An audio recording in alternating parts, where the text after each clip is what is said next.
A reading from the Holy Bible, the New American Bible, the book of Leviticus, chapter 5, for special cases. If any person refuses to give the information which, as a witness of something he has seen or learned, he has been adjured to give, and thus commits a sin and has guilt to bear, or if someone, without being aware of it, touches any unclean thing, as the carcass of an unclean wild animal, or that of an unclean domestic animal, or that of an unclean swarming creature, and thus becomes unclean and guilty, or if someone, without being aware of it, touches some human uncleanness, whatever kind of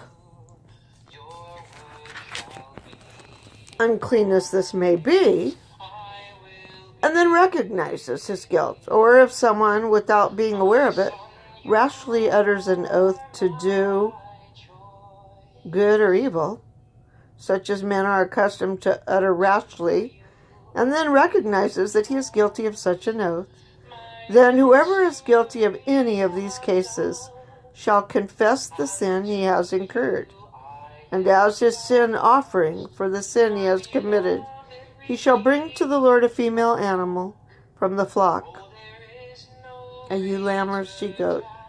The priest shall then make atonement for his sin. If, however, he cannot afford an animal of the flock, he shall bring to the Lord, as the sin offering for his sin, 2 turtle doves or 2 pigeons, one for a sin offering and the other for a holocaust. He shall bring them to the priest, who shall offer the one for the sin offering first, snapping its head loose at the neck, yet without breaking it off completely.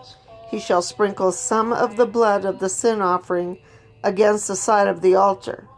The rest of the blood shall be squeezed out against the base of the altar. Such is the offering for sin. The other bird shall be offered as a holocaust in the usual way. Thus the priest shall make atonement for the sin the man committed, and it will be forgiven. If he is unable to afford even 2 turtle doves or 2 pigeons, he shall present as a sin offering for his sin 1/10 of an ephah of fine flour. He shall not put oil or frankincense on it, because it is a sin offering. When he has brought it to the priest, the latter shall take a handful of this flour as a token offering, and this he shall burn as a sin offering on the altar with the other oblations of the Lord. Thus the priest shall make atonement for the sin that the man committed in any of the above cases, and it will be forgiven. The rest of the flour, like the cereal offerings, shall belong to the priest.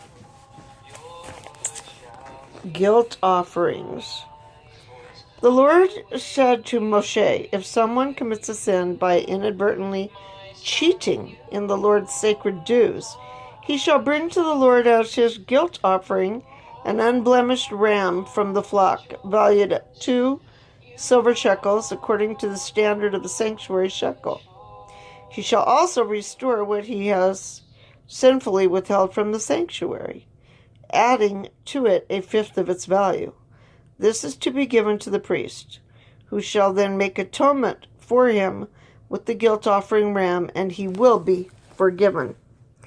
If someone, without being aware of it, commits such a sin by doing one of the things which are forbidden by some commandment of the Lord, that he incurs guilt for which he must answer, he shall bring as a guilt offering to the priest an unblemished ram of the flock of the established value. The priest shall then make atonement for the fault which was unwittingly committed, and it will be forgiven. Such is the offering for guilty. The penalty of the guilt must be paid to the Lord. The Lord said to Moshe, if someone commits a sin of dishonesty against the Lord by denying his neighbor a deposit or a pledge for a stolen article, or by otherwise retaining his neighbor's goods unjustly, or if, Having found a lost article, he denies the fact and swears falsely about it, with any of the sinful oaths that men make in such cases. He shall therefore, since he has incurred guilt by his sin, restore the thing that was stolen or unjustly retained by him, or the deposit left with him, or the lost article he found, or whatever else he swore falsely about.